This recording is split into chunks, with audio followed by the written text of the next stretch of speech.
Hello everyone, मैं doctor ईशू Bharat homeopathy से। और आज इस वीडियो में मैं बात करूंगी एक नेचुरल इंग्रेडिएंट के बारे में जो कि है गुड़ यानी कि जैगरी। तो ये किस तरह से एस्थमेटिक पेशेंट के लिए विंटर्स में बेनिफिशियल रहता है उसके बारे में आज मैं आपको बताऊंगी।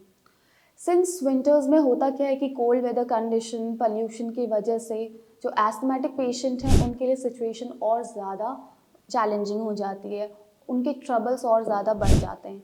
तो ऐसे में गुड़ एक ऐसा नेचुरल इंग्रेडिएंट है जो कि आपकी प्रॉब्लम में आपको रिलीफ दे सकता है। तो आप जानते हैं कि ऐसी क्या क्या प्रॉपर्टीज़ रहती हैं गुड़ में जिससे कि वो एस्थमेटिक पेशेंट्स के लिए बेनिफिशियल रहता है। तो पहली चीज़ तो है कि गुड़ में आपकी एंटी इन्फ्लेमेटरी प्रॉपर्टीज़ रहती हैं। यस, एंटी इन्फ्लेमेटरी प्रॉपर्टीज़ से मतलब है कि गुड़ में आपकी जो एंटी इन्फ्लेमेटरी प्रॉपर्टीज़ रहती हैं वो आपके एयरवेज की इन्फ्लेमेशन को कम करने में हेल्पफुल रहती है, क्योंकि एयरवेज की इन्फ्लेमेशन एक प्राइमरी ट्रिगर रहता है आपके एस्थमा। सेकंड है कि आपका जो म्यूकस प्रोडक्शन है उसको भी रिड्यूस करने में हेल्पफुल रहता है। एज अ नेचुरल एक्सपेक्टोरेंट ये काम करता है। जो म्यूकस प्रोडक्शन हो रहा है उसको ये ब्रेक करता है, जो ईजिली एक्सपेल आउट नहीं हो पाता उसको लूज करने में हेल्प करता है, जिससे कि वो ईजिली बाहर निकलता है और जो आपकी ब्रीदिंग डिफ़िकल्टी है वो भी आपकी कम हो जाती है इससे। नंबर थर्ड है कि ये आपके लंग्स को भी डिटॉक्सिफाई करता है। जो लंग्स में टॉक्सिन्स हैं उसको भी ये क्लियर करता है। बेसिकली ये डिटॉक्सिफिकेशन का भी काम करता है, जिससे कि आपकी लंग की फंक्शनिंग जो है वो और बेटर होती है। इसके अलावा ये आपके इम्यून सिस्टम को भी बूस्टअप करने में हेल्पफुल रहता है, क्योंकि सर्दियों में होता क्या है कि रेस्पिरेटरी इन्फेक्शंस इन सब का रिस्क जो है वो बढ़ जाता है, जिस वजह से इम्यूनिटी वीक पड़ जाती है।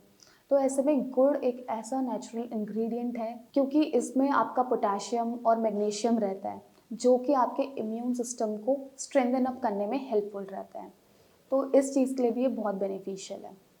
साथ ही साथ ये as a natural energy booster भी काम करता है। आपके एनर्जी लेवल्स को अप रखने में हेल्पफुल रहता है। सिर्फ आपकी शॉर्टनेस ऑफ ब्रेथ या वीजिंग साउंड वाली प्रॉब्लम से ही डील करने में नहीं, बल्कि ये ओवरऑल आपके एनर्जी लेवल्स को अप रखता है, आपको एनर्जाइज भी फील कराएगा। क्योंकि विंटर्स में होता क्या है कि पेशेंट को बहुत ही कमज़ोरी, थकावट सी महसूस होती है। ऐसे में गुड़ अगर आप इंटेक करेंगे तो ये आपके लिए बहुत बेनिफिशियल रहेगा। ऑल्सो ये आपकी बॉडी को भी वार्म रखता है। सिंस विंटर्स में होता क्या है कि बॉडी टेम्परेचर मेंटेन नहीं हो पाता है, तो ऐसे में गुड़ क्या करता है, आपकी बॉडी को नेचुरल हीट प्रोवाइड करता है, जिससे कि आपका बॉडी का टेम्परेचर जो है वो मेंटेन रहता है। साथ ही साथ ये आपके ब्लड सर्कुलेशन को भी इम्प्रूव करता है। विंटर्स में ब्लड सर्कुलेशन क्योंकि नेचुरली स्लो डाउन हो जाता है, तो गुड़ का अगर आप इंटेक करेंगे तो ये आपके ब्लड सर्कुलेशन को भी इन्हांस करने में हेल्पफुल रहेगा।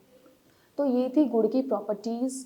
तो गुड़ बहुत ही फ़ायदेमंद रहता है एक एस्थमेटिक पेशेंट के लिए, और विंटर्स में आप इसे अपनी डाइट में ज़रूर इनकॉर्पोरेट करें। Thank you.